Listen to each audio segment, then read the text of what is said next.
कृषि क्षेत्र में समय समय पर आने वाली नई तकनीकों के बारे में किसानों को जागरूक करने के लिए घुमारवीं विधानसभा क्षेत्र के भराड़ी में किसान मेले का आयोजन किया गया।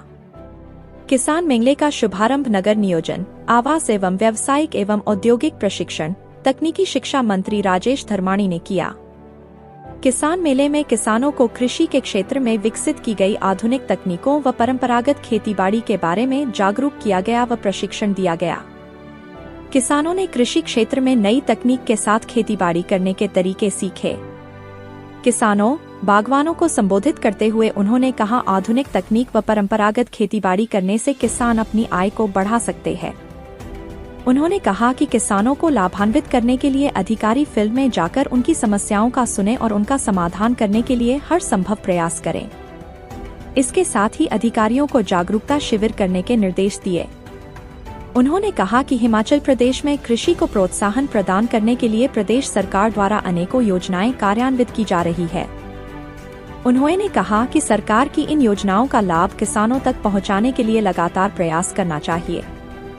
उन्होंने अधिकारियों से कहा कि फील्ड में जाए और किसानों से संपर्क साधे ताकि वैज्ञानिकों और किसानों के बीच की दूरी को कम किया जा सके, जिससे किसानों को खेतीबाड़ी के बारे में आवश्यक मार्गदर्शन मिल सके।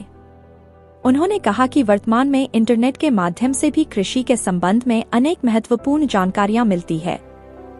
यदि इन जानकारियों का सही तरीके से खेतीबाड़ी में उपयोग करे तो किसान लाभान्वित हो सकते हैं। उन्होंने कहा कि प्रदेश सरकार का प्रयास है कि किसान समृद्ध बने, ग्रामीण व्यवस्था सुदृढ़ हो, जिसके लिए उन्होंने किसानों से किसान क्रेडिट कार्ड बनाने का आग्रह किया ताकि वे सरकार की विभिन्न योजनाओं का लाभ उठा सके। उन्होंने किसानों से आग्रह किया कि वे बिना यूरिया के फसलों की पैदावार करें, इससे उन्हें रेट भी ज्यादा मिलेगा। उन्होंने कहा कि पशुपालकों की आर्थिकी में सुधार हो, इसके लिए गाय और भैंस के दूध का न्यूनतम मूल्य निर्धारित किया गया है और आने वाले समय में इस मूल्य में अधिक बढ़ोतरी की जाएगी। उन्होंने बताया कि कांगड़ा में 280 करोड़ की लागत से मिल्क प्लांट लगाया जा रहा है ताकि उपभोक्ताओं को उत्तम क्वालिटी का दूध उपलब्ध करवाया जा सके। इसके साथ ही हिम कृषि उन्नत योजना को भी लागू किया गया है। इसके माध्यम से क्लस्टर बनाए जाएंगे। आपसी तालमेल से भूमि प्रबंधन किया जाएगा, जिससे किसानों को लाभ होगा। उन्होंने अधिकारियों से कहा कि गांव में सर्विस प्रोवाइडर तैयार किए जाएं, जिनके पास पावर ट्रिलर, स्प्रेयर, ट्रैक्टर की पूरी सुविधा हो। ऐसे ही पोस्ट हार्वेस्टिंग के लिए भी सर्विस प्रोवाइडर हों जो फल उत्पाद से जैम, सेवियां, जूस आदि तैयार कर सकें। इससे गांव की जरूरतें व आवश्यकताएं गांव में ही पूरी हो जाएगी और युवाओं को भी अपने गांव स्तर पर स्वरोजगार की उपलब्धता होगी। उन्होंने विभाग के अधिकारियों से सब्जियों को लंबे समय तक संरक्षित करने के लिए ड्रायर के विकल्प तलाशने पर विचार करने को कहा ताकि इसका प्रयोग करके किसान अपनी सब्जियों को सहेज कर रख सकें। उन्होंने कहा कि किसानों से आग्रह किया कि अपना रुझान पारंपरिक खेती की ओर करें और मोटा अनाज उगाने का पुनः प्रयास करें ताकि मोटा अनाज के प्रयोग से हम स्वस्थ रहें। इस मौके पर उपनिदेशक कृषि डॉक्टर शशि कृषि विभाग के माध्यम से चलाई जा रही विभिन्न योजनाओं और कार्यक्रमों की जानकारी प्रदान की। इसके अतिरिक्त बागवानी विभाग से डॉक्टर अभिषेक वशिष्ठ, आत्मा से डॉक्टर पंकज, कृषि विज्ञान केंद्र से डॉक्टर गौरव, विषयवाद विशेषज्ञ डॉक्टर ब्रिजेश चंदेल, डॉक्टर श्याम शर्मा इत्यादि विभिन्न कृषि विशेषज्ञों ने संबंधित विषयों पर किसानों का जागरूक किया। इस अवसर पर अवतार सिंह धीमान ने मुख्यमंत्री राहत कोष में 10,000 रुपए का चेक प्रदान किया। किसानों को सरसों, मूली, पालक, मटर के उत्तम किस्म के निःशुल्क बीज वितरित किए। इस अवसर पर जागीर सिंह मेहता, सेवानिवृत्त कृषि उप निदेशक डॉक्टर रवि शर्मा, निदेशक राज्य सहकारी बैंक डॉक्टर जगदीश चंद्र, गतवाड़ पंचायत उप प्रधान अजय शर्मा, भराड़ी पंचायत प्रधान प्यारेलाल, गाहर पंचायत प्रधान तारा चंद धीमान, घंडालवी पंचायत प्रधान सरला चौहान, सुरम सिंह, मनोहर लाल तथा विभिन्न विभागों के अधिकारी और कर्मचारी उपस्थित रहे।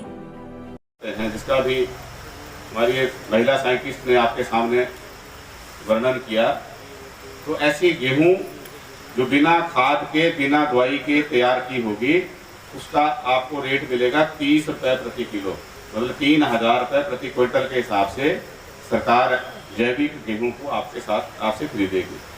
और जो जैविक खेती के माध्यम से आपने मक्की उगाई होगी बिना खाद के, बिना पेस्टिसाइड के, तो ऐसी मक्की को 40 रुपये किलो के हिसाब से, मतलब 4,000 रुपये क्विंटल के हिसाब से सरकार खरीदेगी।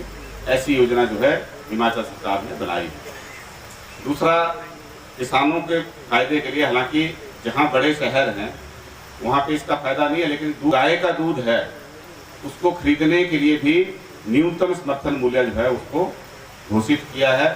45 रुपये प्रति लीटर के हिसाब से गाय का दूध खरीदेंगे और 55 रुपये प्रति लीटर के हिसाब से भैंस का दूध खरीदने की भी हमने जो घोषणा की है। आने वाले समय में इसमें और ज़्यादा बढ़ोतरी आपको देखने को मिलेगी, लेकिन उससे पहले हम मिल्क प्रोसेसिंग प्लांट लगा रहे हैं। अभी कांगड़ा में एक बहुत बड़ा प्लांट जो है दगवार जगह है, वहाँ पे 250 करोड़ का मिल्क प्रोसेसिंग प्लांट लगा रहे हैं, ताकि जो हमारा पशुपालक यहाँ दूध पैदा करता है उसकी बेहतर तरीके से उसका प्रसंस्करण हो सके और उसको प्रोसेस करने के बाद हम जो उपभोक्ता हैं उनको अच्छी क्वालिटी का दूध जो है वहाँ पे पहुँचा सकें। दही है या लस्सी आपको पैक आजकल मिलती है, घी है, जो भी दूध से डेली प्रोडक्ट्स बनते हैं वो सारे के सारे वहाँ मिठाइयों सहित वहाँ पे बना के, ताकि आप दूध की वेस्टेज ना हो। अभी मिल्क फेडरेशन इसको काम को करता है, लेकिन उसका दायरा जो है वो बढ़ा रहे हैं। तो ये